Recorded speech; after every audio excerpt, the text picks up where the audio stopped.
The empress said twin princesses bring great misfortune, so after my sister and I came of age, one would be a princess and the other a servant. My sister, with tears in her eyes, clung to the empress's legs and pleaded. The empress, feeling sorry for her as the younger daughter, ordered me to yield. From then on, my sister became the esteemed Princess Suaning, while I became the servant Chongning in the cold palace. My sister admired the young prime minister and showed him every kindness. But he disliked the powerful and noble, and instead grew closer to a servant like me. When the Xiongnu invaded, my sister, in the prime of her youth, was forced into a political marriage, wed to a Khan decades older than her, enduring endless humiliation in a foreign land. Meanwhile, I married into the prime minister's household, becoming the envied wife of the prime minister.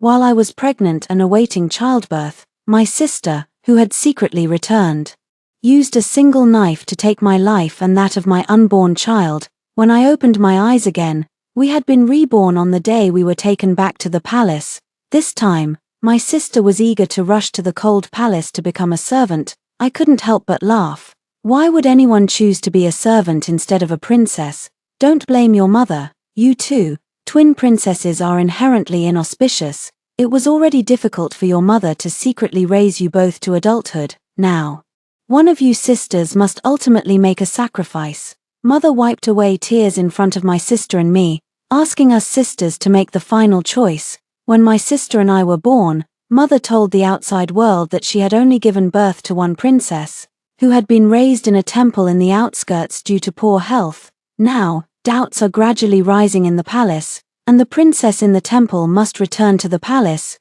You two sisters, one can be a princess enjoying wealth and honor, while the other can only be a lowly maid in the cold palace. As soon as Mother finished speaking, my younger sister stepped forward and volunteered.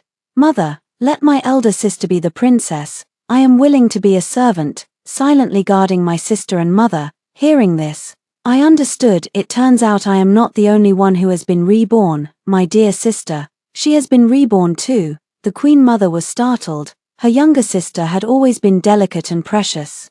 So how could she be willing to become a palace maid? She asked uncertainly. Sui Ning, are you truly willing? My younger sister nodded eagerly, looking at me and saying, Sui Ning is willing to let my sister be the princess of Great Xia. My sister is gentle and slow to react, and I fear she might be bullied if she becomes a palace maid. The Queen Mother was deeply moved and held her tightly. My Sui Ning is truly a sensible and understanding child. Chongning, why don't you thank your sister quickly? In the future, when you become a princess, you must take good care of her in the palace behind the scenes. Thank my sister. I couldn't help but laugh. I could see the eager and excited expression on my sister's face clearly. She should be the one thanking me for giving up this servant identity to her. Before we parted, my sister couldn't hide her smugness and whispered to me, Sister, this time you can just be the Great Xia princess, while She smiled without saying a word. I nodded happily. Don't worry, sister, I will definitely be a good princess. My sister has lived a life of luxury since childhood and would never be willing to be a mere servant. The reason she didn't want to be a princess was actually because she was afraid in her heart. In her previous life, when our mother asked us to choose our identities, my younger sister threw herself at our mother's feet, hugging her leg with tears in her eyes.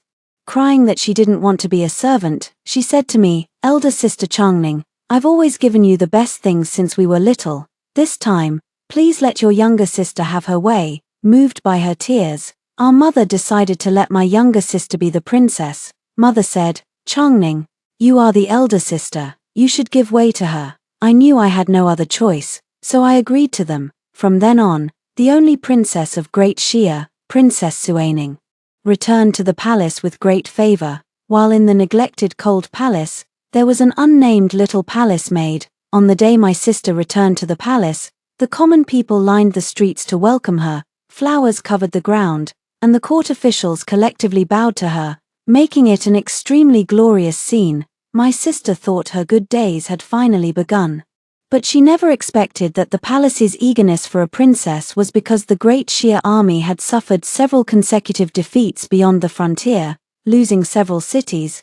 There was an urgent need for a princess to marry into the Xiongnu to resolve the conflict, and my sister, who had just returned to the palace, was the Great Shia's only legitimate eldest princess. Not long after, the emperor issued an imperial decree to send my sister beyond the frontier to marry the Xiongnu Khan.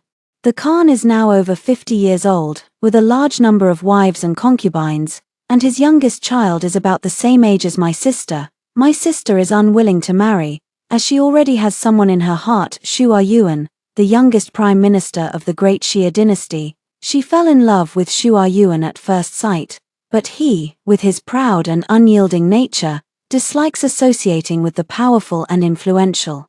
He never accepted the gifts my sister sent him multiple times and even avoided her whenever possible. My sister is deeply frustrated, and the disappointment of her marriage prospects has left her feeling despondent. While I was supposed to be suffering in the palace, I actually lived a carefree and happy life because I had little presents. While secretly picking flowers outside the cold palace, I encountered Xu Wan. I handed him the most beautiful cherry blossom branch and reminded him not to let it slip. Xu Wan asked for my name, but I shook my head and said I had no name or surname. When we met again, Xu Yuan gave me a painting. I opened it to find a picture of a palace maid picking flowers. I pointed at the figure in the painting and said joyfully, "She looks just like me." Xu Yuan nodded. "She is you. Now, may I know your name?" I wrote the character Ning in his palm. My sister is a princess, so I can no longer use Ning as my name, but when facing Xu Yuan, I still want to tell him the truth. Rumors in the streets say that the young Prime Minister Xu Yuan already has a woman he admires, and in his sleep, he once called out the name Ning. My sister was overjoyed. Thinking that Xu Yuan had been moved by her deep affection, she even wanted to ask our father, the emperor, for an edict, claiming that she and Xu Yuan were in love and destined to be together. She ordered someone to secretly steal the portrait he had painted of Miss Ning from the Prime Minister's residence. Upon opening it, she was initially delighted, but soon after, she flew into a rage, because the portrait of Miss Ning, though somewhat resembling her, was dressed in the attire of a palace maid. My sister was furious. She came to my humble dwelling and smashed all my belongings, pointing at my nose and shouting, "How dare a lowly palace maid like you think of marrying Prime Minister Xu?" Yet I not only married him, but did so in grand style. The day Xu Wan married me was also the day my sister was sent far away to the frontier. She watched as I was celebrated by thousands with a grand wedding procession, while she could only bid a tearful farewell to the empress and board the carriage bound for the frontier. After my sister married the Khan, her life became very difficult. A foreign princess sent as a peace offering, young and lacking any notable skills, she endured endless humiliation in the land of the Xiongnu. Even the most ordinary Xiongnu soldiers dared to sneak into her tent. Unable to bear the disgrace, my sister secretly returned to the capital, only to discover that I was pregnant with Xu Yuan's child. Xu Yuan and I are deeply in love and happy, and having a child will only make our lives more perfect and fulfilling. My sister, driven to madness by rage, lurked outside the Prime Minister's residence. As I stepped out, she suddenly appeared and stabbed me in the stomach. Both my child and I died at her hands. However, we were reborn together, returning to the day when we had to choose our identities. This time, my sister no longer wants to be the princess, she wants to steal my life. But she doesn't know that becoming the only princess of Great Xia has been my lifelong wish.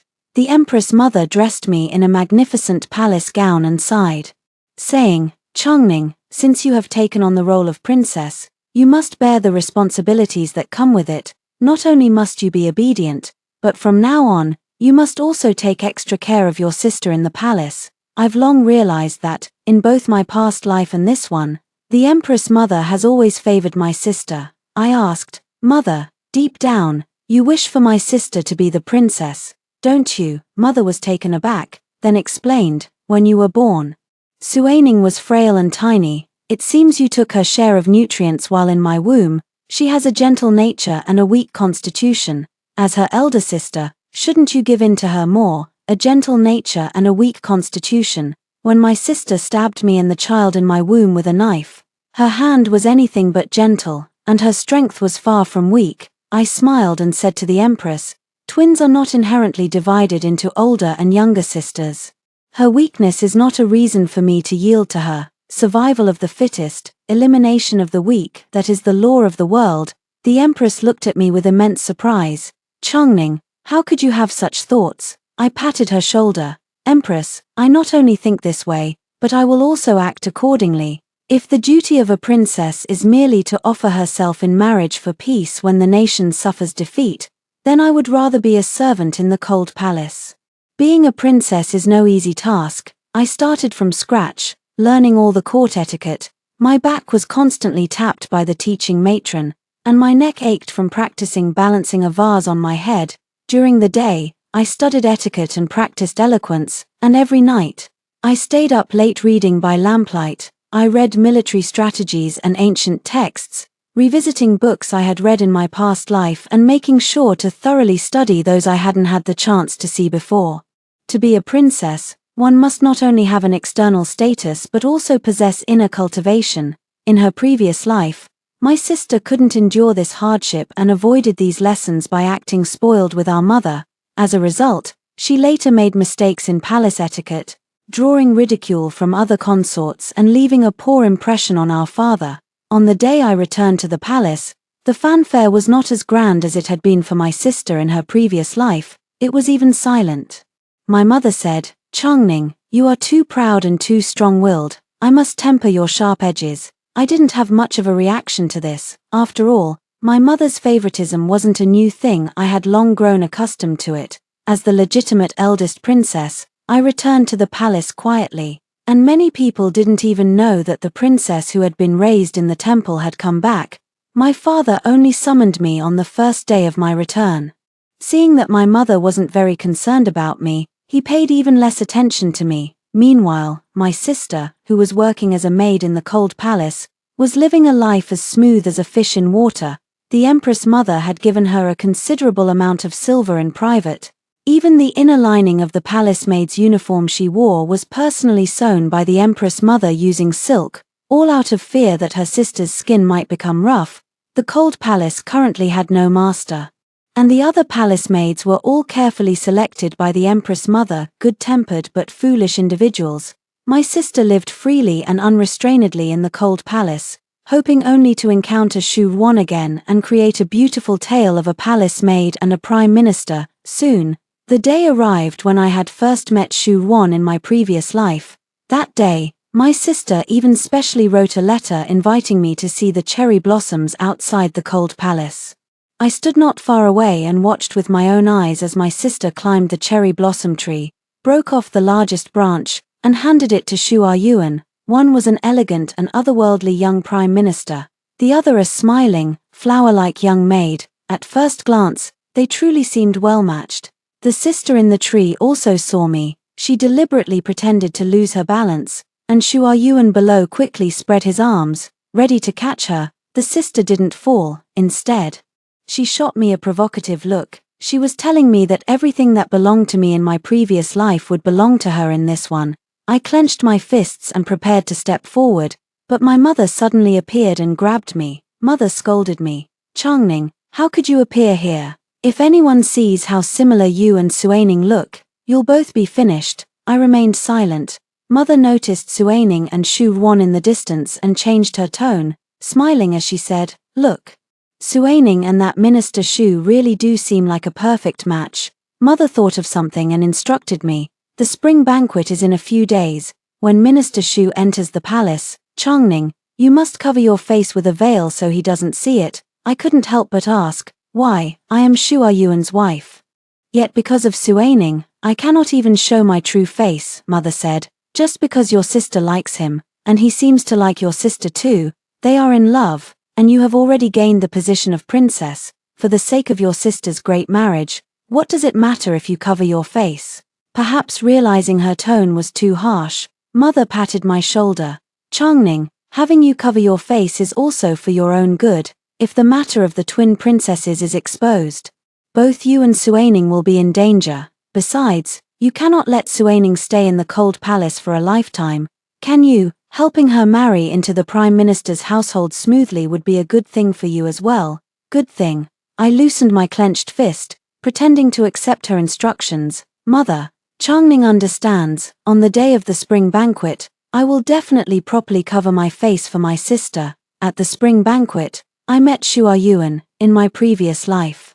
We were husband and wife, but this time we met as strangers. I did not listen to my mother's words, which made her very angry. At the spring banquet, with all the officials gathered, if I were to cover my face with a veil, it would surely draw attention from others. If my father were to question it, I would be the one to suffer. This kind of idea that harms me and benefits her must have been suggested by my sister, and my mother has always listened to my sister. I not only did not cover my face, but instead dressed up meticulously, which made the Empress so angry her face turned green. Actually, I am not afraid that Shu Yuan might notice something amiss, because I know that he simply cannot remember the faces of people he does not care about. Shu Yuan grew up in a poor family, living a frugal and simple life, and even after becoming the Prime Minister, he has not changed his nature. The war on the frontier is intense, yet the spring banquet in the palace is incredibly extravagant. Shu Yuan was originally unwilling to attend this banquet, and he looked down upon us nobles who only cared about immediate pleasures. I wanted to strike up a conversation with him, but he didn't even spare me a glance. Helpless, I had no choice but to seek him out personally after the banquet. Prime Minister Shu, please wait, I called out to Shu Yuan, who was walking hurriedly ahead. He turned around, saw it was me, thought for a long time in his mind, and finally remembered who I was. Your subject. Shu Yuan, pays respects to Princess Changning. I instinctively wanted to help him up, but Shu Yuan took a step back, widening the distance between us. He showed great wariness toward my sudden kindness. May I ask why the princess has called for me? The Xiongnu. I had just started speaking when an unfamiliar young eunuch hurried over to Shu Yuan and said anxiously, "Just now, someone handed me a letter and insisted that I deliver it to you, Prime Minister. They said it was a matter of extreme urgency. I didn't dare delay, so I rushed to bring it to you." Shu Yuan glanced at me, took the letter, and opened it. After quickly scanning it, he bowed and excused himself. "Indeed, it is a matter of utmost urgency. I humbly request your highness to allow me to take my leave first." It was only then that the young eunuch beside him realized that I was the newly returned Princess Changning. Before I could respond, Shu Yuan had already turned and left. While the young eunuch knelt on the ground, terrified out of his wits, "I have offended your highness and interrupted your conversation with the Prime Minister. I deserve to die 1,000 deaths. Forget it. I had no intention of making things difficult for a eunuch." After a moment's thought, I asked, "Who told you to deliver the letter to the Prime Minister?" I was just about to say a few words to Shu Yuan when the letter arrived. The timing was just too precise. Before the young eunuch could answer, someone emerged from the shadows of the trees behind him. It was me. My veiled sister smiled, her lips unable to suppress a hint of smugness. After everyone around had withdrawn, my sister removed the veil from her face. "I can see that you truly wish to rekindle your relationship with the Prime Minister. What a pity, though that connection no longer belongs to you." I remained expressionless. "What did you write in the letter you gave him?" My sister smiled faintly. "Actually, it was nothing much. I simply told him that the cherry blossom tree outside the cold palace, where we pledged our love, is on the verge of dying, and I asked him to go take a look." My sister feigned surprise and exclaimed, "Oh, I almost forgot. In our past life, you and he also fell in love under the cherry blossoms. Sister, now that the one admiring the flowers with him is me, you shouldn't be angry, right?" I let out a cold snort and didn't respond.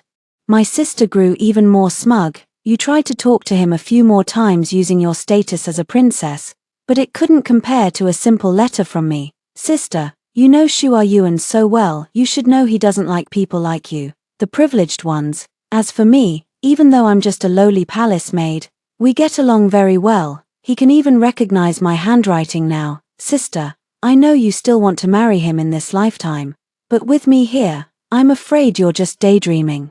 After saying that, my sister arrogantly left, eager to go and save the withered cherry blossom tree with Shu Yuan. I shook my head. Did she really think a few cherry blossoms could win Shu Yuan's heart? I didn't rely on those flowers and plants to make him fall in love with me. Not long after, bad news arrived from the border. The Kui family army, led by the Grand General who protects the nation, was defeated by the Xiongnu, losing 2 border cities. The entire court was shocked and at a loss. And panic spread both inside and outside the palace. My father, the emperor, has always been mediocre and incompetent, unable to come up with any good ideas. The court officials were divided into two factions, one advocating for war and the other for peace. Someone suggested, "Why not send a princess to marry for peace? I think the newly returned Princess Changning would be a good choice. She was raised outside the palace since childhood, so her bond with the emperor and empress isn't that deep. Yet her status is noble. Marrying off the eldest legitimate princess would both demonstrate our sincerity and help stabilize the situation." The emperor was tempted, compared to a series of losing battles and the loss of one city after another. Marrying off this daughter, with whom he had little emotional connection, seemed like the best option. I had already heard the rumors from the court, and my sister, far away in the cold palace, even sent me a letter through someone. "Dear sister, just marry the Khan peacefully. He has many adult men in his household, and you'll have to serve them one by one.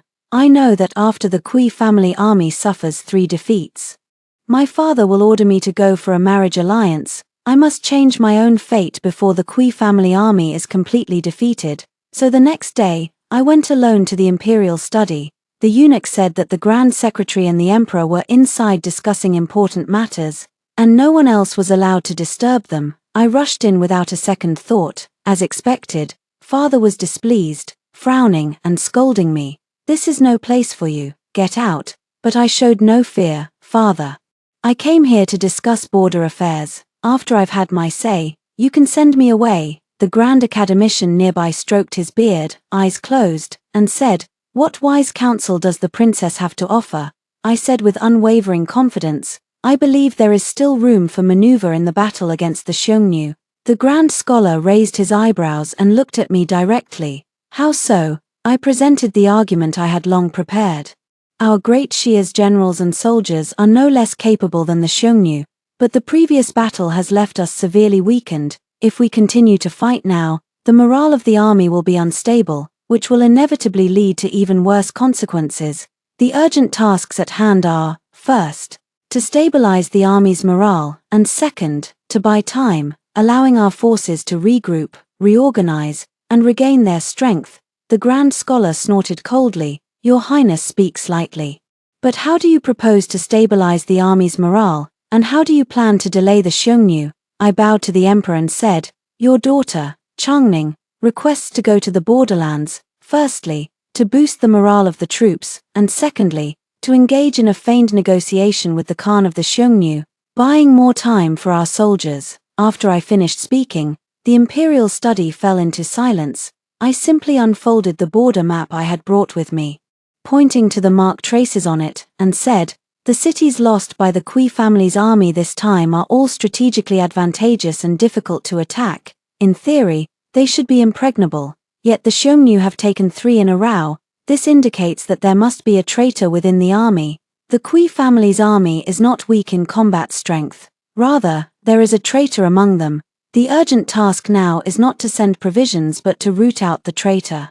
The Grand Scholar saw the various marks I had made on the map and asked one by one what they meant. I answered fluently, not only explaining the border terrain clearly but also combining it with military strategy to outline the planned marching routes for the future. He gave me a deep look, personally poured a cup of tea, and handed it to me. "Princess Changning is both brave and resourceful, a blessing for our great Xia." He looked at the emperor and said, "I believe what the princess said is absolutely right." My father, who had always been indecisive, immediately made a decision upon hearing him say that. "Then let's do as Changning says. How could the soldiers of Great Xia lose to the Xiongnu barbarians? I don't want to marry the Xiongnu Khan, and I don't want the people of Great Xia to live under the shadow of the Xiongnu for decades." In my past life, although I was just a lowly palace maid, I paid close attention to court affairs and border news, knowing them like the back of my hand. Shua Yuan and I would often discuss current affairs under the cherry blossom tree, and he would often light up with admiration for my bold opinions and novel ideas. What Shu Wan truly loved was never the palace maid who broke off a branch of cherry blossoms for him under the tree. What he loved was a soul that was intelligent and radiant. Unfortunately, my sister never understood this. On the day we set out for the border, I was surprised to find that Shu Wan was among the traveling party. I had assumed he was there on orders and would treat me with the same indifference as before. I never expected that he would come to talk to me just as we set off. His voice came from outside, through the carriage curtain. The teacher said that this matter was planned entirely by the princess. I wonder why the princess had such a bold idea. The teacher he mentioned was none other than the Grand Academician, a minister who had served 3 dynasties. I lifted the curtain and saw Shuai Yuan's sparkling eyes. Just like in my previous life, his eyes would shine brightly when he was excited. I smiled and said, as a princess, receiving the support of the people, I naturally should also play my part. Does the Prime Minister think that people like us can only ever be useless burdens? I dare not, I, your humble servant. I pulled down the curtain to show that I didn't want to talk to him any further, who told him to run off after reading the letter at the palace banquet. Now I'm letting him taste the bitterness of being shut out. I had truly underestimated Shuai Yuan's thick skin. Although I acted very coldly, whenever he had time, he would still stick to me like glue, wanting to discuss border affairs with me. We talked happily, and the more we chatted, the more we felt a deep spiritual connection. Shuai Yuan was so excited that he slapped his thigh repeatedly. If all the nobles and aristocrats in the world were as courageous, resourceful, and righteous as the princess, a golden age would be right before our eyes. His words made me blush, and I waved my hands repeatedly in response. In truth, strategy was only one aspect. The most important thing was that I had lived once before, and I knew who the traitor within the Kui family's army was. So, after arriving at the border, I immediately used swift and decisive measures to expose the traitor. The Guardian General was initially very skeptical of my abilities as a delicate princess from the capital, but when I presented all the evidence and witnesses before him, he was completely convinced. Princess, you are truly amazing. I then sent a negotiation invitation to the Xiongnu Khan in the name of a traitor, stating that I, a princess unloved by both my father and mother, was willing to cooperate with the Khan to help him capture more cities of the Great Shia. The greedy Khan was tempted and arranged to meet me alone outside the city. On the day I was going to keep the appointment, Shuai Yuan was even more nervous than I was, insisting on accompanying me. The plan was originally going very smoothly. I had gained the Khan's trust, buying more time for the Kui family's army to rest and regroup for another battle. But just as I stepped out of the tent, an unknown faction fired a cold arrow. At the critical moment, someone stepped in to block the arrow for me. It was Shuai Yuan, but his identity being exposed also alerted the Khan. How could the Prime Minister of the Shia dynasty be here? Princess, you're playing me. I quickly pulled Shuai Yuan onto the horse, fleeing through a rain of arrows all the way. The horseback riding skills I practiced since childhood came in handy at this moment. Shuai Yuan lay on my back, breathing weakly as he said, I am incompetent. I have ruined your highness's brilliant plan. He did indeed ruin my plan, but who could blame him? Since he is Shuai Yuan, I'll endure it. The scheme failed, and victory could only be decided on the battlefield. The Xiongnu came with overwhelming force, but our side did not show any weakness. During the 4 months of arduous fighting, I remained on the front lines, never retreating for a single day. I ate and lived with the Kui family's army, and discussed military affairs together with the generals and soldiers. Whether to retreat or advance ultimately became my decision, all because they trusted and believed in me, and I, relying on the memories of my past life and the strategies of 2 lifetimes, made all the right decisions. The Xiongnu suffered defeat after defeat, retreating again and again. Finally, we won this hard-fought battle. On the day the Xiongnu retreated, the military camp was as lively as a boiling cauldron of oil. The soldiers shouted my name, wanting to toss me into the air in celebration. After spending this time together, they no longer saw me as a princess. At the critical moment, someone raised an objection. It was Shuai Yuan, who had just emerged from the tent. Frowning, he scolded the crowd. How dare you? The princess is noble and precious. How could you? The Guardian General laughed at him. Prime Minister Shu, didn't you used to hate these distinctions of rank the most? Why is it that when it comes to the princess, you're saying such things now? Shuai Yuan's cheeks flushed red, unsure of how to argue back. In the end, he could only look at me with a pleading gaze. He pointed to the long-healed scar on his back and said with a pitiful tone, "Changning, the wound on my shoulder is aching again." The people around them erupted into knowing laughter. How could this be the aloof and cold Prime Minister who seemed detached from worldly affairs? This was clearly a living, breathing green tea Prime Minister. I returned to the capital with the Kui family army, and the moment we entered the city, countless flowers and fresh fruits rained down from above. The Guardian General had wanted to lavish praise on my contributions in the military report, but I stopped him. The people cheered, shouting my name. Believing I was a blessed princess who brought good fortune to the Kui family army, upon returning to the palace, my father was so overjoyed that he took my hand, eager to have a detailed conversation with me. He said with a smile, "My son Changning is truly blessed with great fortune." As soon as he went to the front lines, he turned the tide of the battle. How fortunate, how fortunate. You have accomplished a great feat this time. Is there anything you desire? Tell me, and I will grant it all. I replied, "This is my duty as your child. I dare not ask for any reward." The emperor then asked Shu Yuan, "And what about Prime Minister Shu, having achieved such merit? What reward do you desire?" Shu Yuan lifted the hem of his robe and knelt down, prostrating himself. "I do have a request, but I am unsure if I should ask." "Never mind, I have not yet sought her opinion, so I shall refrain from asking for now." With him saying that, everyone naturally understood. The emperor even laughed heartily and said, "Prime Minister Shu has served the country with utmost dedication. Even if he wished to marry a goddess from the heavens, I would grant it." Shu Yuan's cheeks flushed slightly as he looked at me and said, "I don't want any celestial goddess from the heavens, I only want her." "Changning, you stop right there." Outside the palace, my sister stopped me with an imposing air. She said, "I underestimated you. You have such great abilities. But let me tell you, I am determined to marry Shu Yuan." I was slightly surprised. "Did he ask father for your hand? You seem so certain." My sister's face turned pale. She certainly knew that Shu Yuan wanted to marry me. "Did you think I would just sit idly by these past few months while you were away? Let me tell you, I've already had my mother speak with the Shu family's matriarch. They've agreed to grant me the title of County Princess.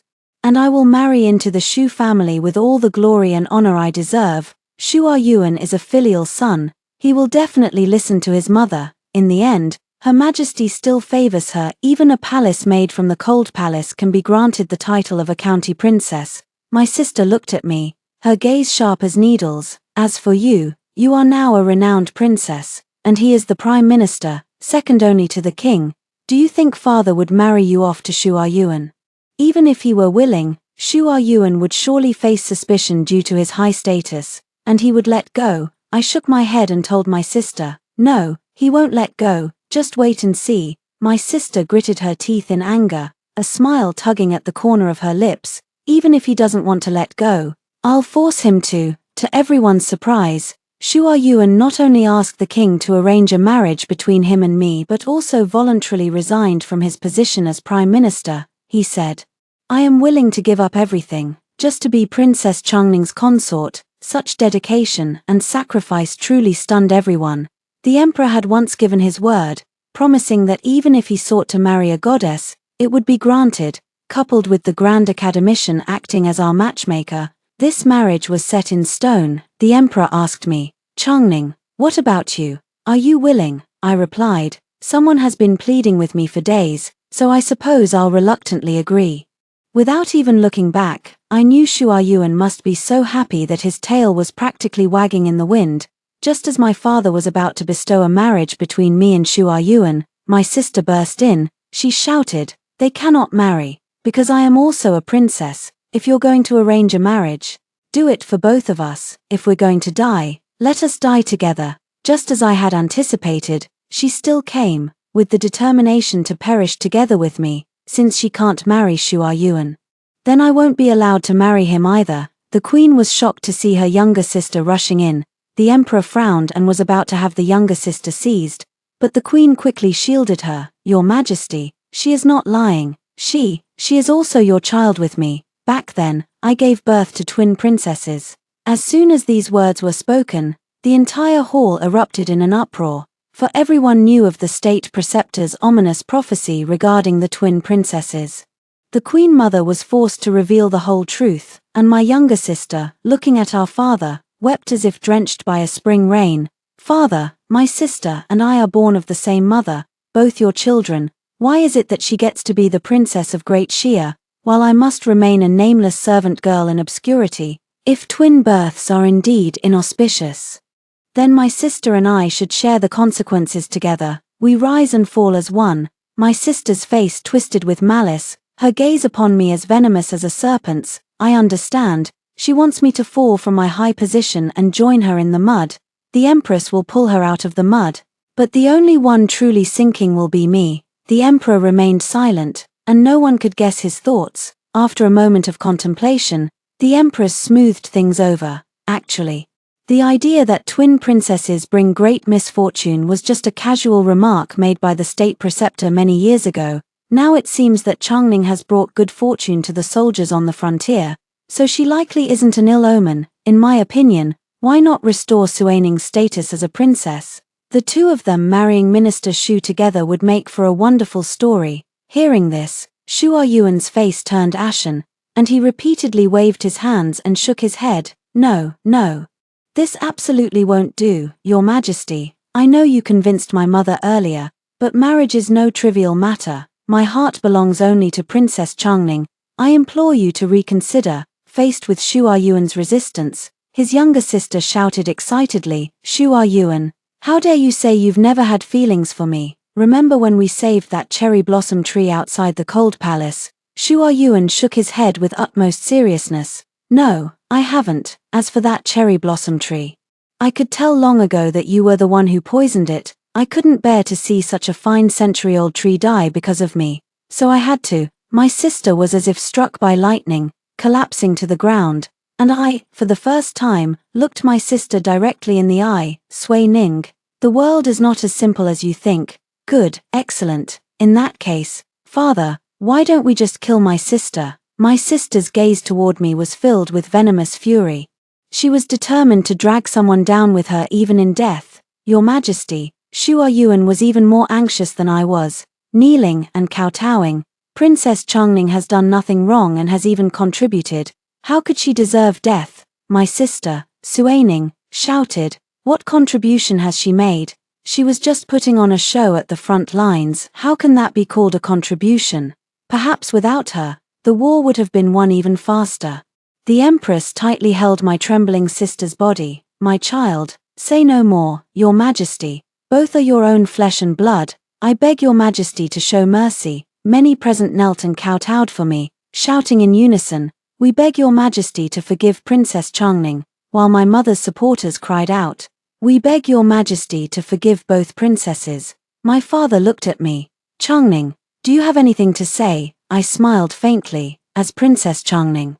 I have a clear conscience in all my actions. Since my rebirth, everything I have done has been not only to change my own fate but also to alter the destiny of the Great Shia.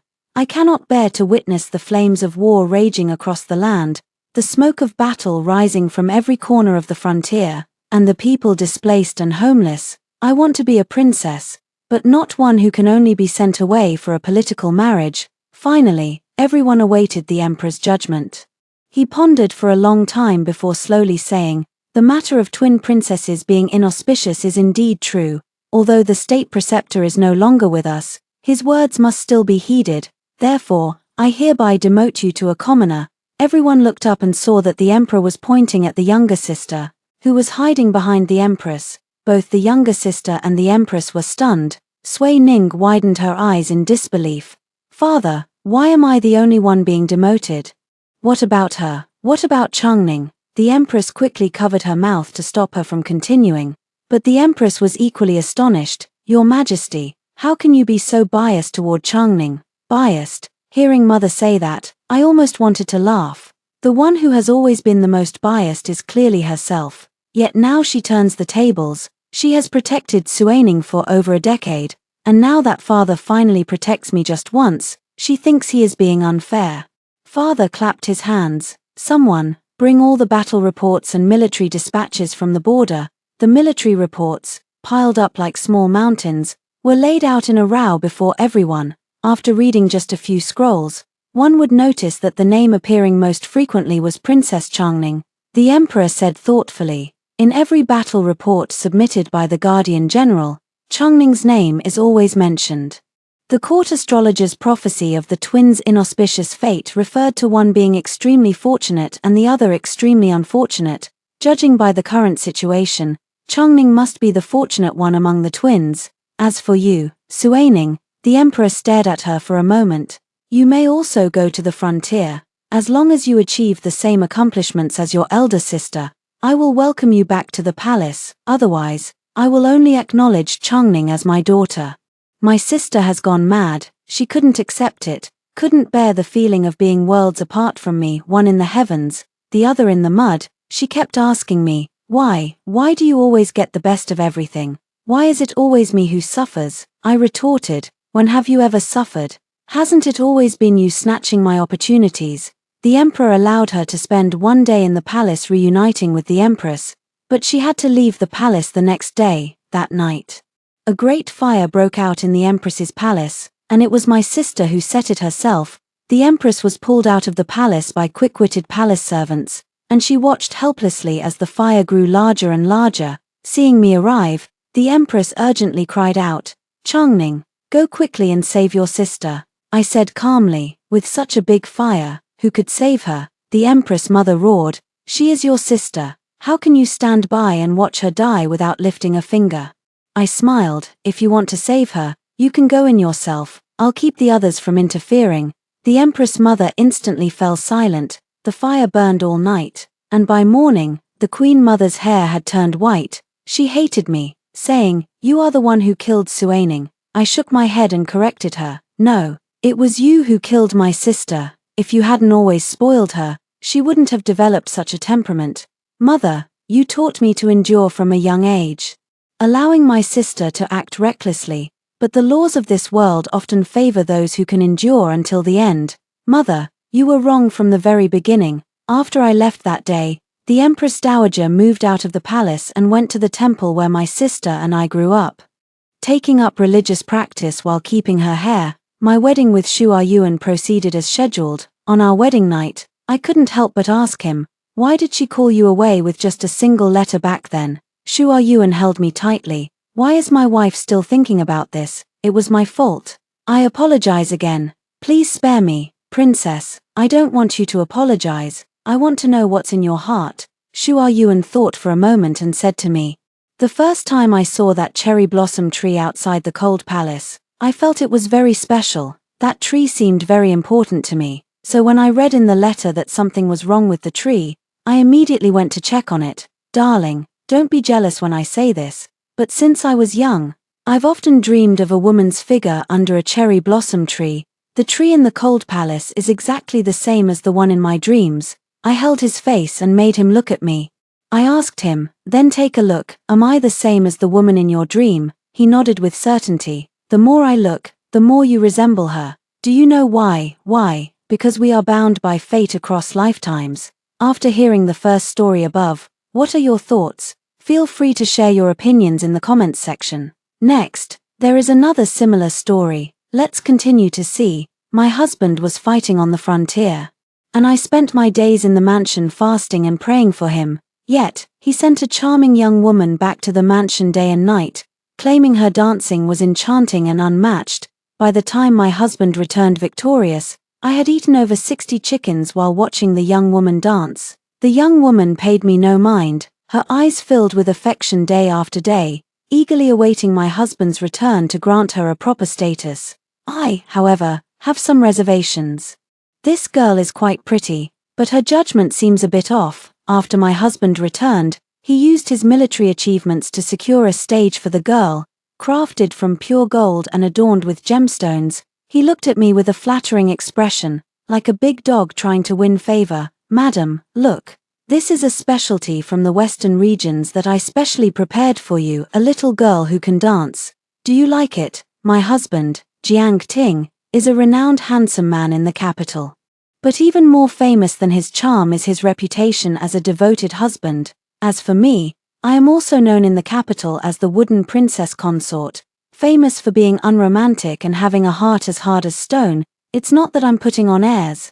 It's mainly because my husband is constantly pulling off all sorts of outrageous stunts, never doing anything sensible. That year I was 5, he was 8, and I got into an argument with the most favored young master of the Yongle Earl's household. He merely mocked me, saying, "You're so childish. Do you really think buns will fall from the sky?" That very afternoon, Jiang Ting made the Yongle Earl's young master realize that buns could indeed fall from the sky. The little boy, clutching his head and covered in a mess, was chased and pelted with buns for 2 whole streets before he finally ran back home. From then on, the Yongle Earl's household never ate buns again, all because their young master couldn't bear to hear the word bun. That year I was 7, he was 10, and Jiang Ting's eldest brother was selecting a consort.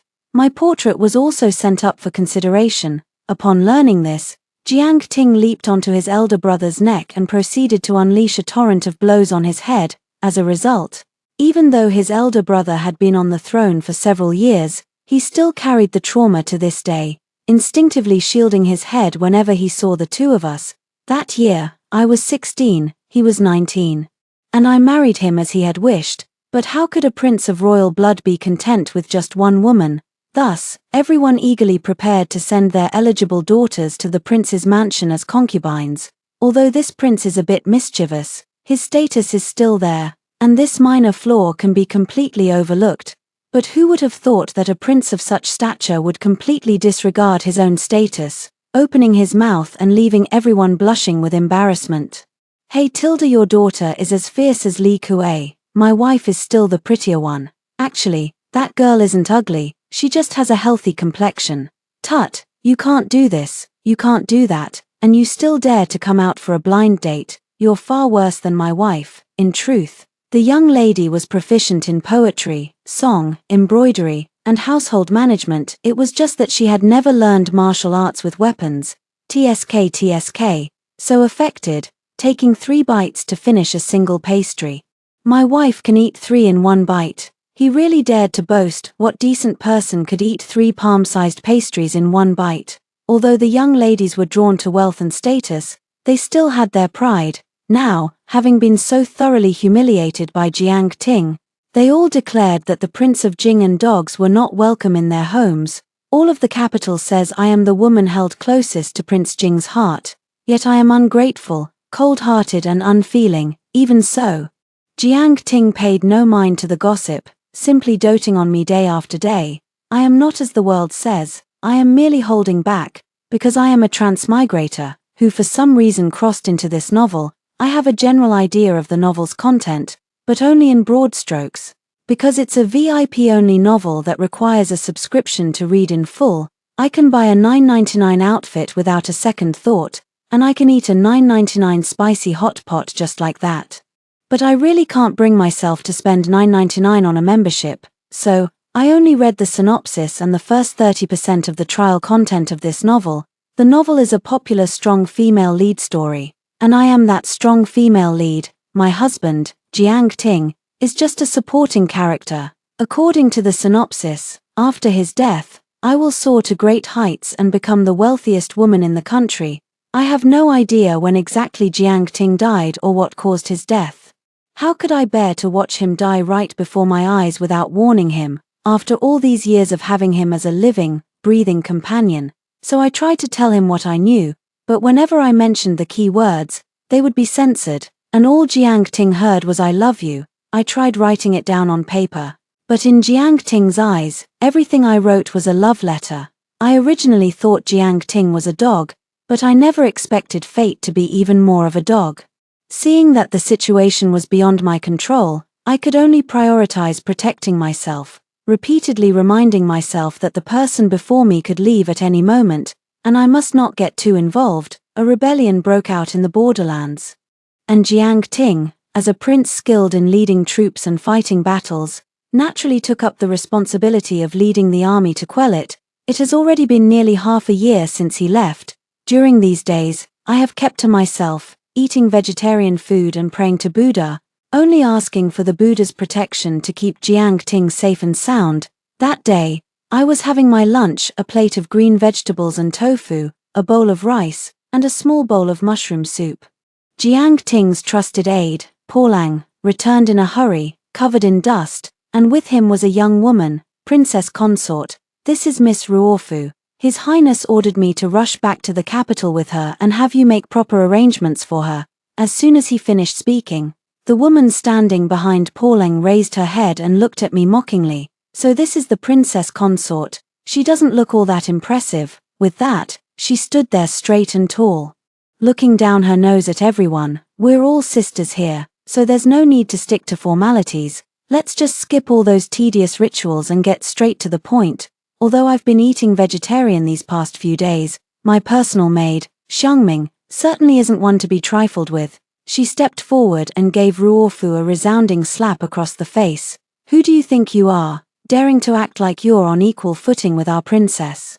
Why don't you take a good look at yourself in the mirror? I was shocked. Breaking Waves was stunned. Xiangming also felt she had spoken out of turn and quickly tried to smooth things over, saying, calling each other sisters, putting aside upbringing. What Xiangming said wasn't actually wrong, however. Miss Ruofu didn't care at all and continued to perform at her usual level. Her eyes were brimming with tears, and her delicate, boneless hands covered her fair, tender face, filled with resentment. You little wretch, how dare you hit me? Do you know it was the prince who arranged for someone to escort me back? Just wait until the prince returns, I'll have him skin you alive. Do you know, the prince adores me so much that once I take the stage, he can't bear to look at anyone else. I asked curiously. What do you do on stage? Fight in a battle, Ruofu said smugly. The princess is truly uncouth. My dancing is renowned throughout the western regions for its grace, naturally. The prince was captivated by my performance. At this point, I became interested. Go on and elaborate, how exactly did he fall? To save his own skin, Paulang hurriedly fled, silently lighting a candle in his heart for his master. News spread quickly in the capital. In the time it takes to drink a cup of tea, the entire city knew that the wife-obsessed Prince Jing had rushed a young woman back from the border and had even been enchanted by her. That cold-hearted and unfeeling princess consort had finally been cast aside. Xiangming timidly stepped forward to comfort me. Princess, please calm your anger, I said nonchalantly. I'm not angry, so how can I calm down? While cleaning up the chicken bones scattered all over the table, Xiangming advised. You've already eaten 2 roasted chickens in such a short time. I'm worried you might overeat. I became a vegetarian back then to pray for the Buddha's blessings. Now that I no longer need those blessings, of course, I should eat meat. Online image, contact for removal if infringing. Early the next morning, someone from the palace came to summon me, saying that the emperor wanted me to pack up and hurry into the palace. The emperor was seated at the innermost part of the hall of mental cultivation. As soon as I stepped through the main gate, I was stopped by the eunuch guiding the way. Please stay here, Princess Jing. The emperor requests that you sit right here. With that, he brought over a stool. Even with a door between us, the emperor shouted to me. I heard that Ating sent a woman back by an 800-li express delivery. I think you shouldn't be in a hurry to get angry. Wait until Ating returns, ask him, and then decide whether to be angry or not. I strained my ears for a long time, only hearing at #woman %angry. Ating. I could only shout back, Your Majesty, I can't hear you. How about letting me come in to talk? Absolutely not. Stay right there. Keep a safe distance. I'm afraid Ating might misunderstand.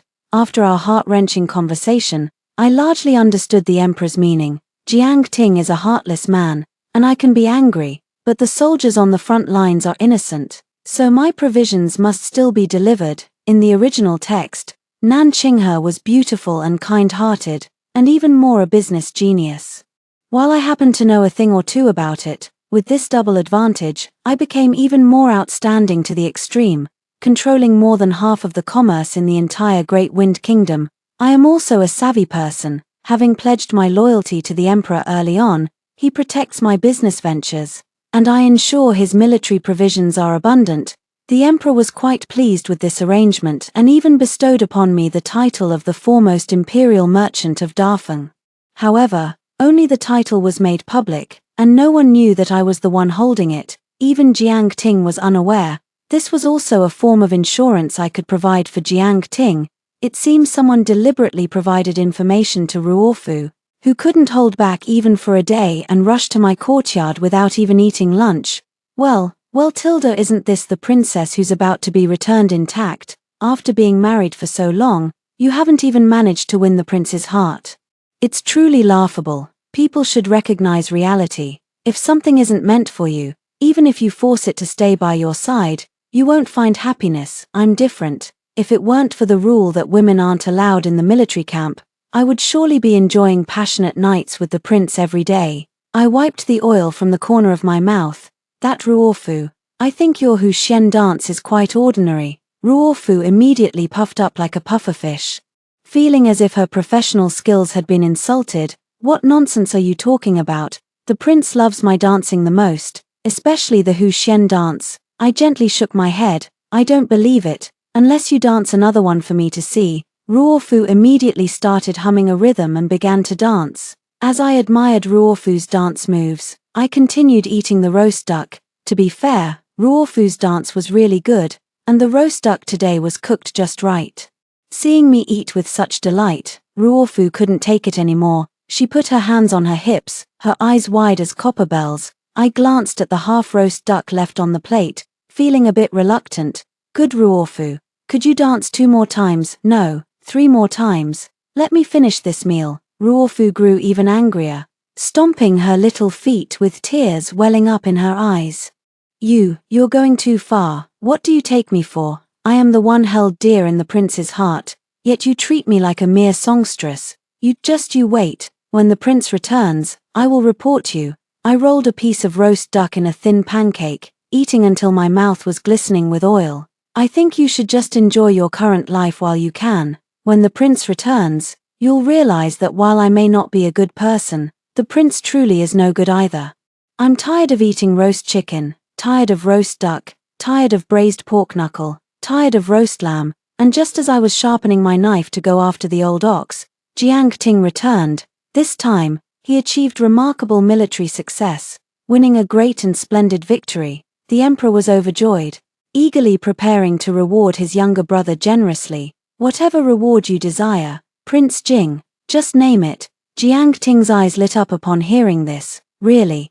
You'll give me anything I want? The emperor nodded. Just speak your mind. Jiang Ting drew the long sword he wore at his side. He was the only exception in the entire court, permitted to carry a sword to the morning assembly. Standing in the center of the grand hall, Jiang Ting used his sword to draw a circle on the ground. I want a stage this big, made of pure gold. Make it sturdy, it's for people to dance on. As soon as the long sword was drawn, the necks of all the civil and military officials in the court tightened. As soon as these words were spoken, the officials, big and small, felt their vision darken. Several censors even cried and wailed, threatening to dash themselves against the pillars in the main hall to offer their remonstrance. But Jiang Ting directly knocked them out and dragged them away. The emperor's mouth twitched, and he nodded in agreement. It wasn't that he didn't want to protect his own younger brother, it was just that he couldn't stop him from bringing trouble upon himself. Since that's the case, I grant your request. 7 days from now, I will host a grand banquet in the palace to celebrate Prince Jing's victory. Satisfied, Jiang Ting skipped all the way back to the prince's mansion. As soon as she entered, she rushed straight to my courtyard, calling out, "Madam, madam, madam, I'm back Tilda, quick. Look at me, I've lost weight from all the fighting on the battlefield, and also, I'm injured here too. I need you to rub it for me." Before I could throw this guy out, I saw a dark figure swiftly pounce toward Jiang Ting. "Your Highness, you've finally returned. Ruofu has been suffering so much these days. I've missed you to death Tilda." Jiang Ting was startled by this sudden disturbance, thinking it was an assassin, and dodged to the side, delivering a kick in the process. With a thud, Ruofu fell to the ground in disbelief. Jiang Ting looked at Ruofu with a scrutinizing gaze. "Who are you? How dare you wish for my death? Who gave you the audacity to ambush me?" Ruofu hurriedly scrambled to her feet, her face full of confusion. "Your Highness, it's me, Ruofu, the one who dances." Ruofu, as she spoke, she endured the pain, hummed a tune, and began to dance with a graceful sway. Jiang Ting took a look, snapped back to reality, and beamed with joy. Oh, so it's you. Excellent, excellent. Keep practicing diligently. and in a few days, you'll also come along to the palace's victory banquet." The news spread like wildfire through every street and alley, with even the elderly and children chattering about it with great interest. That Jing princess has fallen out of favor. Since ancient times, it's always been like this, only the new love gets to laugh, while the old one is left to cry. I just wonder what kind of peerless beauty it must be to make the Prince of Jing bring her into the palace for the victory banquet. During these days of waiting, Ruofu practiced her dance with utmost diligence and dedication. When the day arrived, she stood before me with her head held high, her face full of provocation. As soon as I entered the palace, I saw the circular stage in the very center, dazzling and glaringly bright. Ruofu's tail was practically wagging up to the sky as she quietly sidled up to me and whispered, "See that? That stage is a testament to the prince's favor for me. I advise you not to be too jealous. After all, I am his beloved." I remained dignified and composed, not even sparing her a glance. The banquet began, and as per tradition, the emperor had to sing praises to the meritorious officials. Before I could rudely doze off, the ceremony finally concluded. Then, he introduced the newly appointed monarch of the neighboring country, Hutu, who had submitted to their authority, for everyone to meet. While everyone else bowed in respect, I felt nothing but disdain. A wise man does not stand under a dangerous wall, and here was a ruler of a nation, venturing into another's territory, truly like lighting a lantern in a latrine, asking for trouble or death. The reason for my disdain was that from the moment I entered the hall, this person's gaze had been fixed on me, without any attempt to conceal it. In such a solemn and dignified setting, only Jiang Ting showed no regard, tossing his chopsticks with a clatter at the feet of the Hutu monarch. This action instantly made him the center of attention in the entire hall. With everyone looking at him and waiting for his next move, the emperor's veins throbbed on his forehead as he spoke with a forced smile, trying to smooth things over. "Hey, Ting. What do you think of this stage? Are you satisfied?" Looking at the golden, large round stage, Jiang Ting's expression softened slightly, and she gestured toward Ruofu with a slight tilt of her chin. "Ruofu, go on. Time to dance." Ruofu had long been eager to try out the pure gold stage specially built for her. Upon hearing Jiang Ting's words, she couldn't wait to leap onto the stage, moving her steps lightly and swaying gracefully. Ruofu's dance moves were indeed extraordinary, captivating everyone present. Jiang Ting, however, shook my arm until I shifted my attention to him. "Madam, look, do you like it? This is the dancer in the box I prepared for you." The dancer in the box. Everyone else looked confused, but I understood his meaning the most clearly. When I was young, I still held a longing for the modern era, and in my free time, I loved tinkering with things that imitated the modern style. That time, I was tinkering with a music box. Unfortunately, I didn't understand gears, so I could only make a box that looked the part but lacked the mechanism. Jiang Ting kept asking what it was. I casually told him it was a dancer in a box. If there were gears, once wound up, the dancer would gracefully dance on the stage inside the box, just like Ruofu on the stage. Jiang Ting kept pressing me for details, but I brushed them off casually. Later, I simply put the matter out of my mind. But now, why does my nose feel a bit sore? And my heart feel all tingly and numb? How could feelings not grow over time, especially when he treats me like a precious treasure? Even if my words are tough, my heart has long since surrendered. If possible, I would willingly offer all my assets in exchange for a lifetime with Jiang Ting, but unfortunately, no one has given me a response. Jiang Ting looked around with pride and introduced it proudly. "This is the dancer from the box my wife loves the most. It's just a little figure dancing on the stage inside the box. You haven't heard of it because you lack experience, but my wife knows. My wife knows everything. She is the most remarkable person in the world. Indeed, a dog can't change its habit of eating filth, and the Prince of Jing can't change his habit of doting on his wife." Everyone began to flatter Jiang Ting, praising him as a virtuous husband and an excellent man, which infuriated Ruofu so much that she fainted on the gold-plated stage. Everyone flattered me and Jiang Ting while also teasing Ruofu, who had fainted on the stage. Only one person sneered disdainfully, stood up, and walked straight toward me. The king of Hutu clapped his hands toward me. "The Jing princess is truly amusing indeed. living up to her reputation.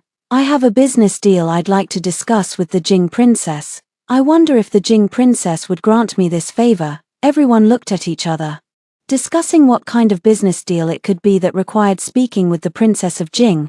The king of Hutu said calmly, "If I'm discussing a business deal, shouldn't I seek out the foremost imperial merchant of Dafeng? Why would I bother with those small-time players?" The noisy hall immediately fell silent, and everyone turned to look at me with expressions of shock and suspicion. Outwardly, I remained composed, but inwardly, my heart sank. How could he have known about this news? At this moment, the great hall was so quiet that you could hear a pin drop, but Jiang Ting broke the silence. He asked in a trembling, uncertain voice, Madam, are you really the #1 imperial merchant of Dafeng?" I pursed my lips but did not turn to look at Jiang Ting, afraid to see the disappointment and blame in his eyes. Indeed, such a significant matter was concealed by someone close to him. He must surely despise me now. I was just about to explain to him when I saw him suddenly stand up, leap to the center of the hall, and burst into laughter. "Haha, as expected of my wife, your actions are truly extraordinary. Let me ask you, whose wife manages their family's business so well that they become the top imperial merchant?" "Oh, of course, I'm not targeting anyone, I'm targeting all of you, you little amateurs, all the ministers, whether married or unmarried, from noble families or common backgrounds, old officials or new favorites, were all left speechless with frustration. Some people make a stunning entrance that captivates everyone, while others manage to offend everyone with their words, like Jiang Ting." Seeing that Jiang Ting was about to trample everyone present into the dust, the emperor quickly intervened. "To be honest with everyone, Princess Jing is indeed the top imperial merchant of Dafeng. It was I who requested the crown princess of Jing to keep it a secret. After all, talent must be protected. But how did the king of Tu come to know about it?" The king of Hutu smiled. "I must ask your majesty to forgive me for not being able to reveal that, but I am indeed sincerely hoping to discuss a business deal with the crown princess of Jing." The emperor, "As long as the crown princess of Jing agrees, you may discuss the business." The king of Hutu, "This matter is not suitable to discuss here. I hope the princess of Jing can step aside and join me in the back hall for a detailed conversation. As for those who are not involved, they may continue with the music and dance here." The emperor twitched the corner of his mouth. "I think it's best not to. If you have something to say, just..." Before he could finish speaking, Jiang Ting interrupted him. He sneered sarcastically. "Why are you so afraid of being seen? Do you have to talk behind people's backs? Go ahead. Are you planning to speak ill of the emperor?" The king of Hutu was left speechless. I patted Jiang Ting's hand, and he immediately turned around, putting on a gentle and kind expression as he softly asked, "What instructions do you have, madam?" I smiled at him, gave his hand a squeeze, and then turned to face the king of Hutu. "Your Majesty, may I have a word in private?" The king of Hutu followed me to the rear hall, shutting the aggrieved Jiang Ting outside the door and dismissing the attendants. "What matter brings the Earth King here?"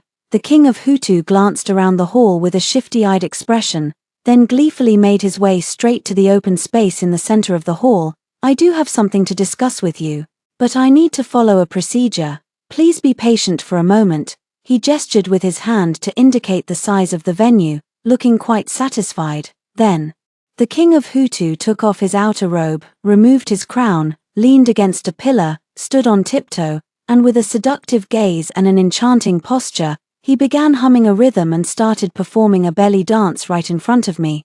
This dance lasted for the time it takes an incense stick to burn. Online image. If there is any infringement, please inform for removal. To be honest, the dance moves of the Earth Kingdom's ruler are actually quite skilled, not much worse than Ruofu's, however. That doesn't mean I can understand or approve of this performance. Right now, I just want to turn around and run. Am I really not worthy of meeting someone even slightly normal? Just as I was considering whether to bolt through the door or jump out the window, the Earth Kingdom's ruler finally stopped, panting heavily. "Phew tilde, oh my goodness, let's keep it short, otherwise if I want to chat with you later, I'll have to go through the whole routine again. I know you've transmigrated into a book. And so have I. I'm actually the author. Hey, what's with you? If you have something to say, say it properly. Why resort to violence? If you keep wasting time, your man really won't make it. I spent a while admiring the belly dance, and a while listening to the King of Hutu ramble on. It wasn't until I grew tired of the aesthetic that I finally sorted out the whole story. The Emperor of Hutu is a time traveler, and this time traveler is none other than the author of this book. The reason for the time travel is even more bizarre. He was cursed to death by the resentment of readers because the high-quality male lead of this story, my husband, Jiang Ting, was written to die by the author. Fortunately, the author also obtained a redemption system and was given 3 characters to choose from, any one of which could serve as his identity after traveling through time. Only by changing the male lead's fate and ensuring that the male lead lives a happy and joyful life can he return to his original world.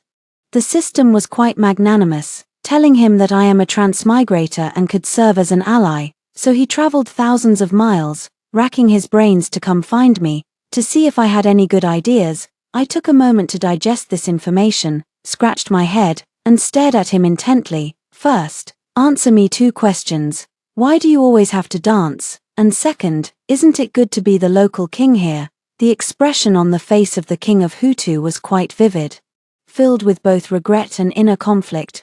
Wait for me to dance a bit first. After finishing, the King of Hutu was panting heavily. The settings for those 3 characters are all a bit bizarre. The King of Hutu, who dances while talking, the dashing young master who sucks his fingers right after scratching his feet, and the young lady from a noble family who enjoys drinking ink while reading.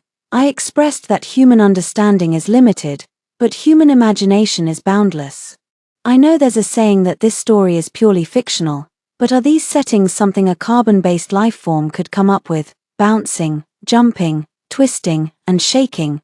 The Emperor of Hutu was sweating profusely. Well, actually, I originally intended to write properly, but who would have thought that a pie would fall from the sky? I actually have a long-lost wealthy great-uncle, and he had no children, no ties, and no attachments, before he passed away. He left all his property to me, who wouldn't go crazy over that. With that, the King of Hutu teared up. So I beg you, please help me. I absolutely must go back. Whoever wants to dance can dance. I have to go back and inherit my great-grandfather's fortune, which is enough to last 8 lifetimes. To this, I deeply understand. The King of Hutu counted on his fingers. We still have a week to plan. As long as we avoid all the dangers on that day, I'll be considered successful. I sighed softly. If I hadn't met the King of Hutu, wouldn't I have become a widow in 7 days? Listen to me. On that day you went to pray for blessings at Jonan Temple. You were attacked on the way, and Jiang Ting died saving you. I secretly thought. Does that mean as long as I keep Jiang Ting close and stay hidden in the mansion, nothing will happen? After I presented my idea, I received high praise from the King of Hutu. With the plan settled, I didn't want to wait for the King of Hutu to finish his dance, so I prepared to get up and leave, but before I could stand up, the door was pushed open, and even the latch broke into 2 pieces, falling to the ground. The first to rush in was the Yongle Earl's heir, whose momentum sent him sprawling face first. Immediately after, Jiang Ting hurriedly stepped inside. However, when the 2 of them saw the Emperor of Hutu still dancing in the room, their eyes nearly popped out of their heads. Internet image, if there is any infringement, please inform us for removal. Jiang Ting endured and endured, but in the end, she couldn't help asking with a look of disdain, Earth King, what are you doing? The King of Hutu ignored Jiang Ting and instead circled around to approach me, slyly trying to stir up trouble. Princess Jing, I think Prince Jing is really disrespecting you. He knew you were meeting guests, yet he barged in anyway. Ah, I understand, it must be a misunderstanding. It seems the Prince of Jing doesn't trust his consort enough. Indeed, rumors are not to be believed. The so-called restart maniac Prince of Jing in the capital is nothing special after all. Jiang Ting hurriedly waved at me. Madam, don't listen to his nonsense. Trusting you, loving you, saving you, protecting you, I'll give you all of it. Madam, he must be jealous that I could marry you. That's why he's deliberately causing trouble. He looked around, trying to find something to shift the blame, and finally spotted the Yongle Earl's heir, who had just gotten up from the ground at the doorway. Seeing Jiang Ting's fierce, wolf-like gaze, the Yongle Earl's heir desperately winked and waved at him. Jiang Ting playfully blinked back at him, giving him a relieved smile. Turning to me, he said with righteous indignation, "At this point, I won't hide it anymore. It was the Yongle Earl's heir who insisted on barging in. I tried my best to stop him. But I failed. The Yongle Marquis heir, blinded by emotion, is not someone I can stop." I looked at Jiang Ting suspiciously. Emotion? Could it be that the Yongle Marquis heir has feelings for me? But if that were the case, he would have been eliminated by Jiang Ting long ago, right? Then, without changing his expression, Jiang Ting continued, "King of Earth, did you know that in this distant capital, there is a Yongle Marquis heir silently watching over you?" Yongle Marquis heir. The king of Hutu Kingdom was shocked. It is said that the palace guards are tight, but I feel it is like a sieve. In less than the time it takes to eat a meal, everyone in the capital knew that I was the mysterious royal merchant. Ruofu stepped onto the carriage with Jiang Ting and me, and just as she was about to get on, a folding fan was pressed against her forehead. "What are you doing up here?" Ruofu pursed her lips, her face full of grievance. "Your Highness, I am naturally following you back to the mansion." Jiang Ting remained unmoved. "If you're going back to the mansion, just follow the carriage from behind. What are you doing up here?" Ruofu could only trail behind the carriage, weeping and sobbing. I curled the corner of my mouth and tugged at his soft black hair. "Turn around and let me see. Why is my husband unhappy?" Jiang Ting froze completely, suddenly turning his head to look at me, his eyes filled with disbelief. Ever since we met, I had never given him a pleasant expression, let alone called him husband in such a gentle and soft tone. After all, at that time, I was still fantasizing about sealing my heart and locking away love, unwilling to fall for someone who was about to die. But feelings aren't something you can just stop at will. Now I've come to see things more clearly, so I just follow my heart. Jiang Ting, like a wronged big dog, snuggled up to me. "Madam, you have to believe me. I'm good to you not because I want your money. Those who spread rumors are just jealous of me. They only see that you can make money, but they don't see all your other good qualities. Besides, I may be good to you, but you're even better to me." I twirled his hair around my finger and said with a smile, "Clearly, you treat me better." Jiang Ting flushed with excitement upon hearing this. "How could that be? I don't care. My wife is the best in the world. No one can compare. Even my wife's farts are loud and fragrant." I was utterly speechless. Such a glorious feat really didn't need to be broadcast far and wide. Sure enough, after a few seconds of silence, the chaotic street erupted into uproarious laughter. This time, it was my turn to blush crimson. I fanned myself, trying to calm down. Jiang Ting shamelessly leaned in, still completely unaware of his own embarrassment. "Are you hot, my lady? Let your husband blow on you to cool you down." After the palace banquet, Jiang Ting became even busy with the war, and even more so with the matters that needed handling after the battle. Ruofu, who had been trying to block his way for several days without success, couldn't sit still any longer, clenching her handkerchief in frustration. She angrily blocked my doorway. "You call yourself the prince's wife. I think you're just a jealous woman. You keep the prince to yourself every day, not letting him come watch me dance." I didn't even give her a proper glance, for the accounts I was currently calculating were all major ones involving provisions for armies of millions. "You clearly know everything, so why are you still making unreasonable demands?" Ruofu twisted her handkerchief even tighter. It was precisely because she knew everything that she couldn't accept it. "You have family background and wealth, so why can't you let me have a little of a man's affection?" I put down the pen in my hand, my expression sharp. "You think you're worthy?" Ruofu was so frightened by my imposing manner that she took several steps back, unable to utter a word. In her daze, she nearly tripped over the threshold. Xiangming hurried in. "Your Highness, Prince Tu has arrived. He says he has important matters to discuss with you." I nodded. "Take him to the front hall. I'll be right there." After changing my clothes, I walked toward the front hall, with Xiangming following behind me and whispering, "Princess, have you finally had a change of heart?" I glanced at the girl. "It's just that you used to always give the prince the cold shoulder and ignore him, but now you actually hold the prince dear to your heart, and besides, I always feel like your spirit and energy are different from before." I curled the corner of my mouth. What a clever girl, to have noticed such a subtle change. He patted her on the shoulder. "Go to Shanji and order a set of pigeon banquet for me. To nourish the prince, Xiangming immediately perked up, her eyes fixed on me like searchlights. Princess, why do you need to nourish the prince? Is it because you've been too demanding? Princess, I'm afraid it's more than that, in such cases.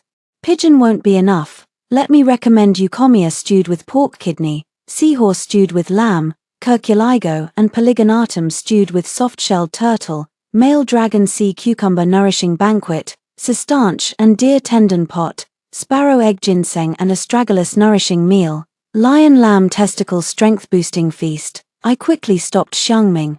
Could it be that there isn't a single normal person in this book? Arriving at the front hall, the scene was somewhat unsightly. The king of Hutu Kingdom was standing in the center of the hall, dancing gracefully. After the opening dance, Hutu Kingdom began to get down to business. Tomorrow is the time when Jiang Ting will be killed. As long as we make it past noon tomorrow, we'll all be free, then you two can be sweet together, and I can go back to enjoy my life. It's just that I've been here for quite some time, and the kingdom of Hutu has been urging me to return. Before I could speak, the king of Hutu shouted at the figure swaying back and forth outside the window, Prince Jing, at least try to hide your shadow when you're eavesdropping. I can see you. My relationship with the princess is pure and above board. I have nothing to hide. Your behavior, on the other hand, seems rather petty. Jiang Ting pushed open the window and looked at the posturing king of Hutu. King Tu, are you performing for my wife again? The king of Hutu felt no shame but rather took pride in it. So what? You can't do it, can you? My belly dance is something your lady really enjoys, Tilda. By the way, I forgot to ask, what is Prince Jing good at that could catch the princess's eye? This question stumped Jiang Ting. He didn't know how to dance at all. My lady, if I can't dance, will you stop liking me? I smiled helplessly. This guy was really taking it seriously. Just as I was about to console him, Jiang Ting interrupted. I saw his expression suddenly change, as if he had discovered some new continent, and he pointed at the Yongle Earl's heir. But I can wrestle. Do you want to see? I'll give you a demonstration. The Yongle Earl's heir trembled in fear. I stepped forward to pull him away, dragging him along as I prepared to go outside for a stroll, to clear my mind and also to divert some of the animosity. Just as we reached the door, I saw a servant rushing over to report, Your Highness, something terrible has happened.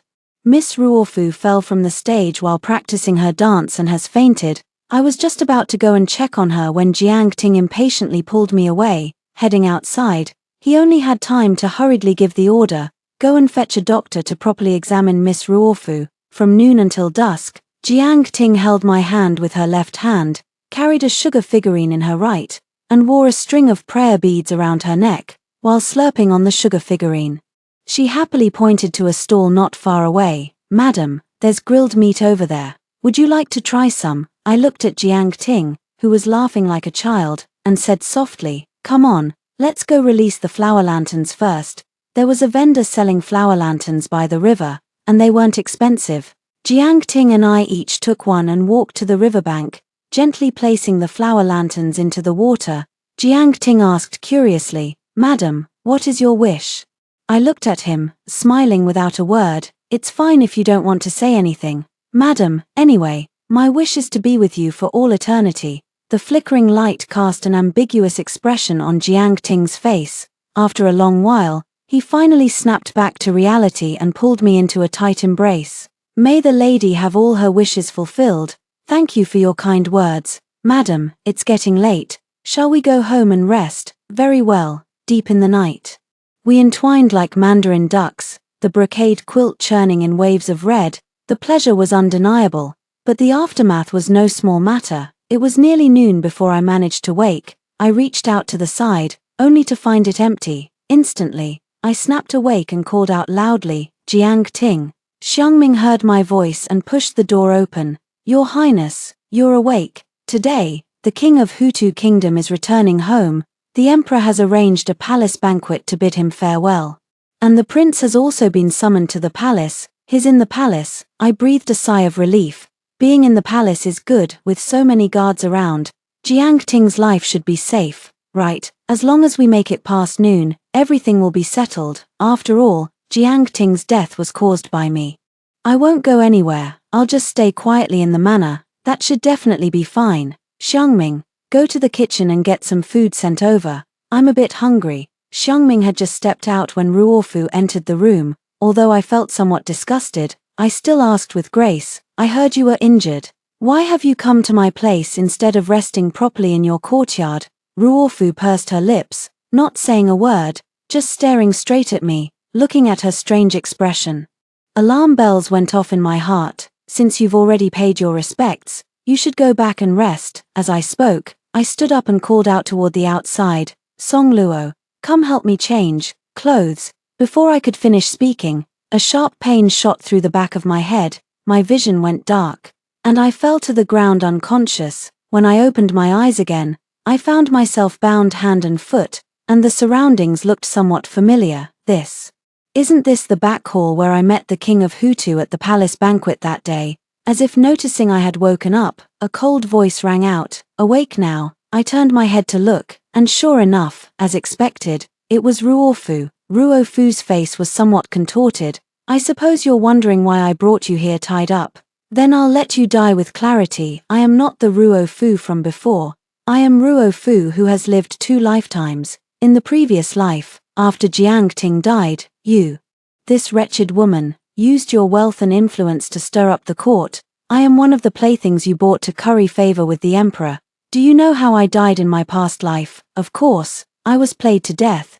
But the one truly responsible is you. If you hadn't bought me and sent me into the palace, how could I have been toyed with until I died? After I died, I became a ghost wandering the palace day and night, and I actually discovered a secret passage at that moment.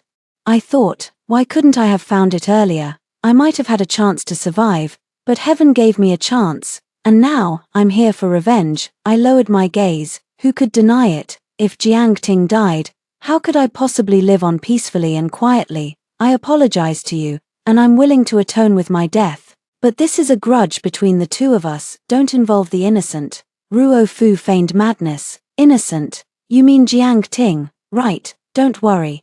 I'll send both of you on your way together. With that, she picked up a wooden bucket and splashed it around the palace, a pungent smell of tung oil rushing into her nostrils. Ruofu held the incense candles from the hall in her hand. Princess, I'm sending you on your way. If you feel uncomfortable, just shout loudly. That way, your man will rush in to accompany you on your journey. With a casual toss, the hall turned into a sea of flames, and Ruofu vanished without a trace. The raging flames mercilessly licked at everything that could burn, spreading menacingly toward me. Even though my throat was stinging from the smoke, I endured it without making a sound. As long as I remained silent, Jiang Ting wouldn't know I was here, and he wouldn't risk rushing into the fire. Then he wouldn't die. May the rest of your life be filled with peace and happiness. I forced myself to endure the discomfort in my mouth and nose, closed my eyes, and braced for death. The door of the rear hall was slammed open with a crash, and a familiar, urgent voice rang out, Madam, madam, where are you? Suddenly, I opened my eyes, my vision blurred with tears. You, how could you be here? Leave, get out quickly. But if Jiang Ting could obediently leave, then he wouldn't be Jiang Ting. He quickly ran to my side. Don't worry, my lady, I'm here to save you. I shook my head with a bitter smile. I'm already content just to see you one more time. You should leave quickly and live well for my sake. It's not that I'm deliberately seeking death, but I simply can't escape, because Ruofu has chained and locked me to the thickest pillar. Although the chain is only as thick as a finger, without the key, how can I possibly break free? Jiang Ting exerted all his strength and finally managed to snap the chain, but by then, he was already swaying unsteadily from exhaustion and the thick smoke choking his breath. I forced myself to stand up. Supporting Jiang Ting as we ran toward the exit, just as we were about to reach the main gate, the burning palace finally gave way, teetering on the verge of collapse. Without my noticing, a thick pillar came crashing toward us. Jiang Ting gave me a deep look, mustering all his strength to push me out of the sea of flames, but he himself vanished into the fire. I went mad, rushing back into the sea of flames. Jiang Ting, come out right now. Someone, stop the princess, at the emperor's command. I was held back by the guards. Are you trying to get yourself killed? The Prince of Jing risked his life to save you, and you're treating yourself so carelessly. I cried my heart out, How could I just stand by and watch Jiang Ting burn to death? Even if you rush in now, what good would it do? So many people can't do anything about it. What can a weak woman like you possibly do to save him? I bit down hard on the guard's hand. He cried out in pain and let go. And I seized the chance to dash into the sea of flames. Even if I die, I want to die with him. Just at this deeply moving moment, a golden, round object rolled out from the sea of flames, heading straight toward me. I instinctively stopped in my tracks and even stepped aside to make way for this mysterious rolling object. As it rolled up beside me, a familiar voice rang out, "Dog Emperor, are you even my own brother? I earned such great military achievements just to get a golden stage. And this is how you treat a meritorious subject. If your private treasury is empty, just say so. How dare you try to fool me with a hollow, water-filled stage?" The roller tilted and came to a stop. Jiang Ting crawled out from inside, cursing and grumbling. It turned out that when the pillar fell, it was propped up by the golden stage. However, the immense force caused the golden stage to deform and reveal its secret. A stream of clear water gushed out. Jiang Ting rolled in the water, slipped through the crack into the hollow golden stage, and charged out of the sea of fire as if riding on wind and fire wheels. When I saw Jiang Ting, covered in dust and grime, cursing the emperor, I collapsed to the ground as if all my strength had drained away, bursting into loud sobs. A hand reached out before my eyes. "Madam, I'm perfectly fine. Take a whiff, doesn't it smell like roasted meat? I never want to eat barbecue again." My heart ached as I looked at those hands, blistered and torn from the burns, yet Jiang Ting's eyes were fixed only on me. Soon, the guards arrived and extinguished the great fire. Although only an inconspicuous palace in the imperial city was destroyed, storytellers in tea houses all over the capital were already spinning tales with great enthusiasm. In the blink of an eye, Prince Jing rushed into the sea of flames to save his princess. Though the fire was merciless, human affection prevailed. In the face of life and death, the cold-faced princess publicly confessed her love to her devoted prince. "A red romance of life and death. If I still remember you in the next life, we shall be together even in death." Ifu didn't leave immediately at the time. Instead, she secretly watched me from the hidden passage. Originally, she was filled with hatred toward me, but when she saw that I would rather be burned alive than make a sound for Jiang Ting, she became even angrier. She had gone to such great lengths. A pair must die. So she went around to the outside of the hall and told Jiang Ting that I was trapped inside, urging him to rescue me. Watching Jiang Ting rush into the sea of flames, she was quite pleased. Watching me emerge from the sea of flames, she gritted her teeth in anger. Watching Jiang Ting roll out of the sea of flames again, she was furious and exasperated. The final cup of poisoned wine ended her second life. Actually, I don't blame her. After all, what happened in her past life was a vivid reality for her. I owe her. I originally wanted to tell her that I wouldn't become like that in this lifetime, then send her home to live a life of wealth and prosperity. The ruler of Hutu Kingdom perfectly completed this mission and returned to the modern era content and satisfied, ready to enjoy his wealth and glory. Before disbanding, under his lively and interactive singing and dancing, the two of us held a small meeting. After careful discussion between the two of us, we unanimously agreed that the power of the plot is immense, and it would be difficult for me alone to change anything. However, many hands make light work. Me, the king of Hutu, and Ruofu.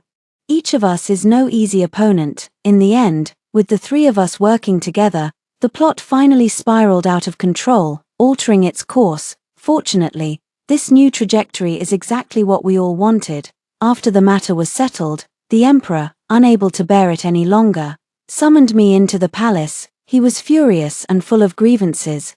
"How do you discipline your husband? He spends his days idling around and doing nothing productive. These days, all the officials in the court have come to me to complain. He either bullies this one or mocks that one all day long. Where do you expect me to put my face?" Only then did I learn of Jiang Ting's remarkable achievements these past days.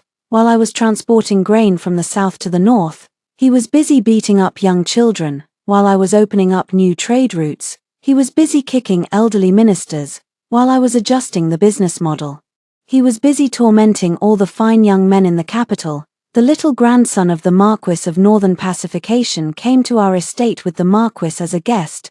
While eating the pastries I made, he looked at me with admiration. Fairy sister, when I grow up, can I marry you? As a result, Jiang Ting held a grudge against him. The very next day, she brought the little granddaughter of the Marquis of Peace and Tranquility to arrange a meeting with him. The little granddaughter of the Marquis of Peace and Tranquility, despite her young age, was skilled with a whip. Encouraged by Jiang Ting, she beat the little grandson of the Marquis of Northern Pacification until he cried out for his parents.